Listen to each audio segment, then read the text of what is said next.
ఎట్లా ఉన్నదన్న ఇప్పుడు ఈ ఉమ్మడి నల్గొండ జిల్లాలో ప్రధానంగా నీటి కొరత కనిపిస్తా ఉన్నదని చెప్తా ఉన్నారు. ఇది ఎంతవరకు వాస్తవం? ఒక మంత్రి ఏమో తాగి నీళ్ళని వాటర్ అంటాడు, వాటర్ అని నీళ్ళు అంటారు. ఇంకో మంత్రి ఎక్కడ ఉండో మనకు తెలియదు. వాస్తవంగా స్వయంగా ఉమ్మడి జిల్లా ఉన్నప్పుడు నల్గొండ జిల్లా, సూర్యాపేట జిల్లా, యాదాద్రి జిల్లా జగదీశ్ అన్న నాయకత్వం ప్రత్యేకంగా ప్రతి రైతుకి నీరు అందింది. ప్రతి రైతుకి వాస్తవంగా ఆసియా ఖండంలోనే రెండో స్థానం మిర్యాలగూడలో ప్రైస్ మిల్ ఉన్నది. ఇదే మిర్యాలగూడ శాసనసభ్యులు మాజీ శాసనసభ్యులు నల్లమోతు భాస్కరరావు గారు 27-2800 రేట్ వేస్తే ఇలా రైతుల పరిస్థితి ఏ విధంగా ఉందో ఆల్రెడీ మీరు చూస్తూనే ఉన్నారు. కాబట్టి ఇప్పటికైనా ప్రభుత్వం వచ్చి 14 నెలలైంది.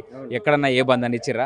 ఇక్కడ ఇద్దరు పెద్ద పెద్ద మంత్రులు, ఒక ఆయన తాగి ఏం మాట్లాడో తెలియదు, ఇంకో ఆయన ఎక్కడ ఉంటాడో తెలియదు. ఇక్కడున్న ప్రధాన సమస్య వాటర్ సమస్య ఉంది. రైతులు చాలా ఘోరంగా ఉంది. ఇంకోటి 6 గ్యారెంటీలు అని చెప్పారు. నీళ్ళకి సంబంధించిన మంత్రి కూడా మీ దగ్గరనే ఉండు కదా నల్గొండ జిల్లాలో. నీళ్ళకి సంబంధించిన మా మంత్రి ఉంటే మంత్రి ఓన్లీ హైదరాబాద్కే పరిమితం, ఆ అసెంబ్లీకే పరిమితం, జిల్లాలో పర్యటించడం తెలియదు.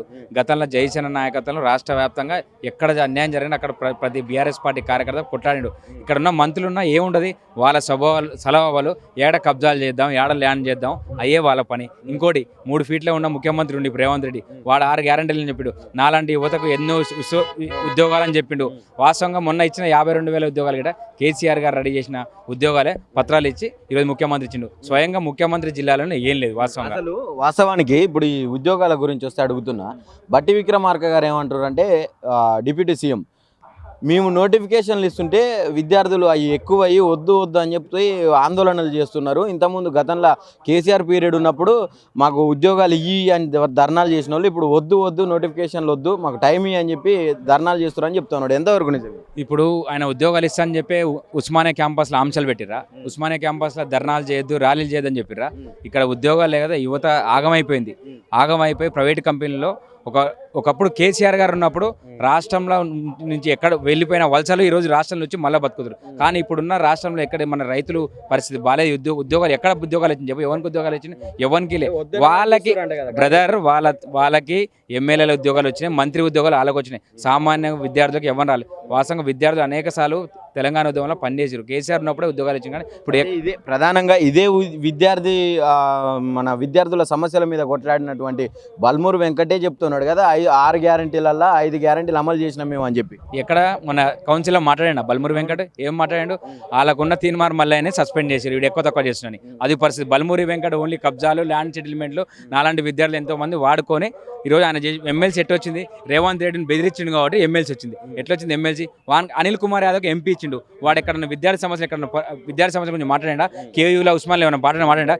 ఎక్కడ లేదు.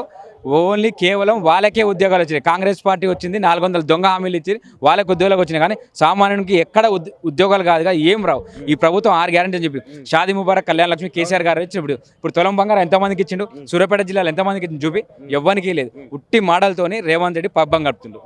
ఇంకోటి, వాళ్ళ తెలంగాణ ముఖ్యమంత్రి ఎందుకండు? వాళ్ళ అన్నదమ్ములకి ఆస్తులు కాపాడుకోవడానికి, ఫ్యాక్టరీలు కట్టడానికి వాళ్ళ తిరుపతి రెడ్డి, కొండలరెడ్డికి తెలంగాణ రాష్ట్రం ఉపచెప్పిండు. అరే ఇప్పుడు 10 సంవత్సరాలు కేసీఆర్ ప్రజలందరినీ మోసం చేసాడు, తెలంగాణ ప్రజలందరినీ. అటు ఉద్యమం టైంలో కూడా వాళ్ళందరినీ వాడుకున్నాడు. తెలంగాణ వచ్చిన తర్వాత అధికారంలోకి వచ్చినాక కూడా అందరినీ హామీల పేరు మీద మోసం చేసిండు. నేను వచ్చినాకనే అందరూ రైతాంగం కానీ యువత కానీ అన్ని రంగాల వాళ్ళు మంచిగా సస్యశ్యామలంగా ఉండరని చెప్పి చెప్తున్నాడు కదా రేవంత్ రెడ్డి. ఇప్పుడు మీరు హైదరాబాద్ నుంచి వచ్చిరా? మీరు గత దారుంటే పోతుంది. పొలాలు పక్కన పొలం పరిస్థితి చూసినావా? వాళ్ళు ఏమీ లే. రేవంత్ రెడ్డి పెద్ద దొంగ, ఓటుకు నోటీస్ కేసులో వచ్చిండు. ఏదో బై మిస్టేక్లో వాడు ఎంపీటీసీ అయ్యి ముఖ్యమంత్రి అని. వానికి ఏం తెలుసు తెలంగాణ రైతుల గురించి చెప్పు? ఉద్యోగాలు ఏమి ఇచ్చిండు? ఎక్కడ ఉద్యోగాలు లే. వాళ్ళకే ఉద్యోగాలు వచ్చినాయి. ఇక్కడున్న ఎమ్మెల్యేలకు, కాంగ్రెస్ పార్టీ ఎమ్మెల్యేలకు ఉద్యోగాలు వచ్చినాయి. సామాన్యునికి ఉద్యోగం రాలే. ఏం రాదు. హామీలు ఎవ్వరికి ఏమి ఇచ్చింది? ఉద్యోగాలు ఇచ్చిండు. 52,000 ఉద్యోగాలు కేసీఆర్ గారు ఇచ్చిండు. వీడు సొంతంగా ఎడిచింది చూపి.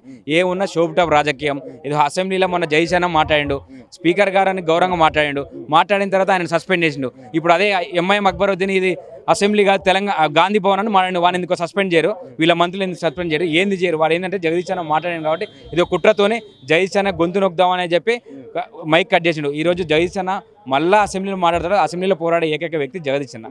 ముఖ్యమంత్రి కేసీఆర్ గారు ఉన్నప్పుడు ఎన్ని ఉద్యోగాలు వచ్చినాయి, ఎన్ని వచ్చినాయి, తెలంగాణ రాష్ట్రంలో ఏమొచ్చినాయి అందరికీ తెలుసు. ఉద్యోగాలు ఇప్పుడు వాస్తవంగా గిరిజనలో గ్రామ పంచాయతీలు ఉన్నాయి. గ్రామ పంచాయతీ నిధులు ఇచ్చే పరిస్థితి లేదు. ఇప్పుడున్న గెలిచిన ఎమ్మెల్యేలు 14 సంవత్సరాలు అవుతుంది. ఎక్కడ నిధులు ఇచ్చారు చూపి? మొన్న మిర్యాలగూడలో 4 ఫ్లైఓవర్లు ఓపెన్ చేశారు. ఓన్లీ భూమి పూజకే అంకితనే. అక్కడ తోముడు లేదు, ఏం లేదు. వీళ్ళకే ఉద్యోగాలు వచ్చినాయి. ఉద్యోగాలు రాలేదు. గవర్నమెంట్ పరిస్థితి చాలా ఘోరంగా ఉంది. ఇప్పటికైనా రేవంత్ రెడ్డి మూసుకొని ప్రతి ఒక్క వాళ్ళు ఇచ్చిన హామీలు 420 హామీలు ఇచ్చిండు, ఏ ఒక్క హామీ నెరవేరలేదు. లేని పక్షంలో టీఆర్ఎస్ ఆధ్వర్యంలో పెద్ద ఎత్తున ఉద్యమిస్తాం, మంత్రులను అడ్డుకుంటాం, ఎమ్మెల్యేలను రానికుండా చేస్తాం. అయితే ఇప్పుడు ప్రధానంగా ఒక చర్చ నడుస్తూ ఉన్నది. తెలంగాణలో ముఖ్యమంత్రిని తిట్టిస్తూ ఉన్నారు మన బీఆర్ఎస్ వాళ్ళు. కావాలని చెప్పి కొంతమందికి పైసలు ఇచ్చి డబ్బులు ఇచ్చి రైతుల పేరు మీద వాళ్ళని రైతుల ముసుగు దొడిగి రేవంత్ రెడ్డిని ఇష్టం వచ్చినట్టు ఒక అన్పార్లమెంటరీ లాంగ్వేజ్లో తిట్టిస్తున్నారు అని చెప్తా ఉన్నారు. ఏం చెప్తాం మీరు దీని మీద? బీఆర్ఎస్ పార్టీ పైసల పార్టీ కాదు, బీఆర్ఎస్ పార్టీ ఉద్యమ పార్టీ. నాలాంటి విద్యార్థి నాయకులు ఎంతోమంది కొట్లాడి తెచ్చుకున్న తెలంగాణ. అదేవిధంగా రాష్ట్ర వ్యాప్తంగా మేము బీఆర్ఎస్ పార్టీ కల్వకుంట్ల రామన్న అయినా కేసీఆర్ అయినా తిట్టరు. రైతుల ఏ విధంగా అయితే రైతులే ధర్నాలు చేస్తున్నారు అది తెలుసుకోవాలి. ఎమ్మెల్యేలకు అడ్డుకూర్చురు. మొన్న ఒక ఎమ్మెల్యే మాట్లాడు, మాకు కరెంట్ లేదు నీళ్ళు అని చెప్పి ఒక మిరాడ ఎమ్మెల్యే మాట్లాడు. ఏం మాట్లాడిండు ఆయన? మాకు నీళ్ళు రావట్లేదు జరజుడు. అధికారంలో అది నువ్వే కదా, జిల్లా పక్కనే ఉండు. కానీ కోమటిరెడ్డి వెంకరెడ్డి వాడు ఏం మాట్లాడు? వాడు తాగున్నప్పుడు ఏం మాట్లాడు? వాడు నీళ్ళని వాటర్ అంటాడు, వాటర్ నీళ్ళు అంటాడు. అలాంటి పరిస్థితి ఇప్పటికి కేసీఆర్ తెలంగాణ రాష్ట్రానికి మరొకసారి కేసీఆర్ గారే ముఖ్యమంత్రి ఉంటే మంచిగా ఉంటుంది. రేవంత్ రెడ్డి దొంగ హామీలతో ఇచ్చిండు, ఏ ఒక్క హామీ లేదు. రేవంత్ రెడ్డికి త్వరలో ప్రజలు బట్టలు కూడా తీసి కొట్టే రోజులు దగ్గరకు వస్తాయి. ఎందుకంటే రైతుల పరిస్థితి చాలా ఘోరంగా ఉంది. ఇప్పుడు రైతు సీజన్ స్టార్ట్ అయింది. ఇప్పుడు రేవంత్ రెడ్డిని బట్టలు ఇప్పేది పక్కన పెడితే అసెంబ్లీ సాక్షిగా ఎవరన్నా నన్ను ఇట్లా దూషిస్తే అన్పార్లమెంటరీ లాంగ్వేజ్ యూజ్ చేస్తే ఇష్టం వచ్చినట్టు ప్రవర్తిస్తే నేనే బట్టలు ఇప్పి కొడతా అని చెప్పి రేవంత్ రెడ్డి అంటుండే అన్న. ఆయనకు దమ్ముంటే నల్గొండ జిల్లాకు రమ్మను, లేదంటే మహబూబ్నగర్ జిల్లా ఎవరు కొడతారు? మేము పార్టీ టీఆర్ఎస్ పార్టీ కొట్టాల్సిన అవసరం లేదు. గ్రామాల్లో ఉన్న యువత, నిరుద్యోగులు, పెళ్లి చేసుకున్న బంధువులు, ఆడవాళ్ళే చెప్పులు తీసుకునే రోజు దగ్గరకు వస్తుంది. ఎందుకంటే రైతులకు ఏం చేసిండు? హామీలు ఇచ్చిండు. రైతు బంధువుని కన్నా పూర్తిగా ఇచ్చిండా? రైతు బోనస్ ఇచ్చిండా? రైతులకు రేట్ లేదు. రైతులు అల్లాడుతుంటే ఇంకా ఆయన అసెంబ్లీలో కూర్చుంటే మారుతుండు. ఇప్పటికైనా రేవంత్ రెడ్డి సిగ్గు తెచ్చుకోవాలి. ఈ గవర్నమెంట్లో వచ్చిన ఒక్క పదవి లేదు, ఒక్క ముఖ్యమంత్రి పదవి వానుకుంది. ఎమ్మెల్యేలు వాడున్న క్యాబినెట్లో వాన్ మంత్రులు ఏంటి? బట్టి విక్రమార్క ఒక పార్టీ, ఉత్తమ్ కుమార్ రెడ్డి ఇంకో పార్టీ, పొంగులేటి వీళ్ళే పార్టీ. వీళ్ళకి సగానికి సగం మంది ఎమ్మెల్యేలు మొత్తం చెడిపోతారు. రానున్న రోజులలో ఈ పార్టీ ఉప ఎన్నిక రావడం ఖాయం. మళ్ళీ ముఖ్యమంత్రి కేసీఆర్ కావడం ఖాయం. 10 సంవత్సరాల నుంచి ఎన్నడూ కూడా లేనటువంటి కరువు ఇప్పుడు ఈ సంవత్సరం ఈ ఫిబ్రవరి మార్చి నుంచి బాగా ఇబ్బంది అయింది. చుక్క నీరు లేకుండా కూడా అనేక రకాలుగా రైతులు ఈ సూర్యాపేట జిల్లాలో కోదాడు కానివ్వండి, తుంగతుర్తి కానివ్వండి, సూర్యాపేట నియోజకవర్గంలో అన్ని మండలాలు కూడా ఇట్లా ఇబ్బంది పడారు. ఇప్పుడు ప్రధానంగా నా క్వశ్చన్ ఏంటంటే, ఇప్పుడు ఈ ఎండిపోవడానికి కారణం ప్రభుత్వ వైఫల్యం ఏమన్నా ఉందా నిజంగా, లేకుంటే ఏదన్నా కాలం మారి ఇట్లా కాలం కాక ఏమన్నా ఎండిపోవడం జరిగిందా? కాలం ఎందుకు కాదండి, ఇప్పుడు ప్రతి సంవత్సరాలు 10 సంవత్సరాలు ఏకదాటిగా ఈ సూర్యాపేట నియోజకవర్గం కానివ్వండి, పెనబాడు, సిర్యాల, నేలమరేటువంటి గ్రామాలు ఎన్నడూ కూడా చుక్క నీరు లేని 10 సంవత్సరాలు చెరువులు అలుగులు పోసినాయి. ఈ ఎండాకాలం రోజులు కూడా చెరువులు అలుగులు పోసినాయి. ఇవాళ కనీసం తాగడానికి కూడా చుక్క గొడ్లకు కూడా నీళ్ళు లేనటువంటి పరిస్థితి.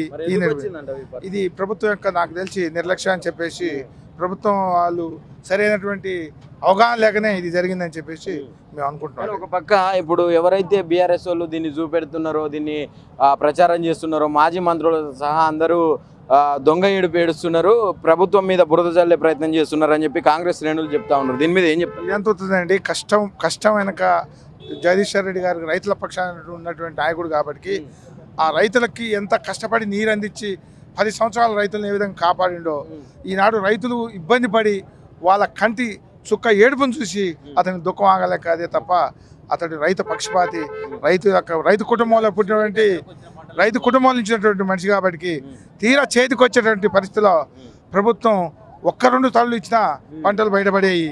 ప్రభుత్వం దాని మీద శ్రద్ధ లేదు. ఇప్పుడు నీళ్ళు ఇవ్వాలంటే మేడిగడ్డ ప్రాజెక్టు కుంగిపోయింది అంటారు, కాళేశ్వరానికి భవిష్యత్తు లేదంటారు. అవన్నీ నీళ్ళు ఇస్తే అవన్నీ ఆగుతాయా ప్రాజెక్టులన్నీ? నీళ్ళు ప్రాజెక్టు కుంగితే కుంగొచ్చండి, 1-2 పిల్లర్స్ కుంగితే కుంగొచ్చు. దాన్ని ప్రభుత్వం సంవత్సరంన్నర అయింది, ఏదో రకంగా దాన్ని ఏర్పాటు చేసుకొని గత ప్రభుత్వం ఇవ్వలేదా? ఆ కుంగినటువంటి పరిస్థితుల్లో నీళ్ళు ఇవ్వలేదా? ఇలా అదే అన్ని ప్రాజెక్టులు కానీ అన్ని చెరువులు నింపుకొని ఉంటే ఇలా పరిస్థితి వచ్చేది కాదు. ముందు చూపు లేకనే ప్రభుత్వం ఈ విధంగా చేయడం వల్ల రైతులు ఇబ్బంది పడుతారని చెప్పేసి మేము రైతు పక్షాన మేము మాట్లాడుతున్నాం. ఇక ప్రభుత్వం ఇప్పటికైనా మేల్కొని ఈ రైతుల్ని కాపాడగలిగితేనే ప్రభుత్వం మనగడ సాగుద్ది తప్ప పంటలని ఇబ్బంది పడితే మాత్రం ప్రభుత్వం మనగడ సాగదని చెప్పేసి నా రైతుల పక్షాన్ని నేను మాట్లాడుతున్నాను. మీరేం చెప్తారు? ఇప్పుడు నిజంగానే నీళ్ళు ఎండిపోతున్నాయి, పంట పొలాలు ఎండిపోతున్నాయా? ఎండిపోతున్నాయండి. మా చెరువు కింద కూడా కొన్ని పొలాలు ఎండిపోయినాయి. అసలు గొడ్ల నీళ్ళు దొరికే అవకాశం కూడా ఈ మధ్య కొద్దిగా కాలం నీళ్ళు వస్తున్నాయి కాబట్టి అట్ట కొద్దిగా ఉండగలుగుతున్నాయి. అంతే. మరి ఎట్లా ఉంది ఇప్పుడు కాంగ్రెస్ వచ్చిన తర్వాత మంచిగా ఉండేనా రైతుల పరిస్థితి? గతంలో బీఆర్ఎస్ ఉన్నప్పుడు మంచిగా ఉండేనా?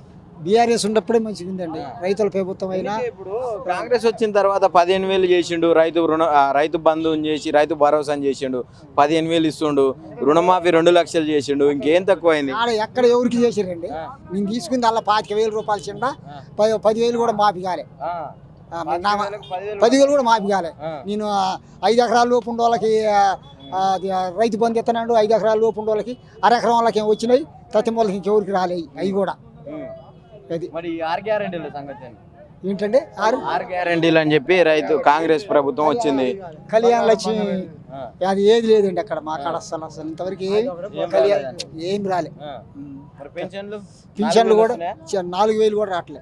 ఈ 2,000 తప్ప 4,000 కూడా రావట్లే. నిజమేనా? మీరు అంటే కావాలని ఏదైనా బీఆర్ఎస్ తరఫున మాట్లాడుతురా, లేకుంటే ప్రజలందరి మాట ఇదేనా? ప్రజలందరి మాట ఇదేనండి. ప్రజలందరిది కూడా ఇదే.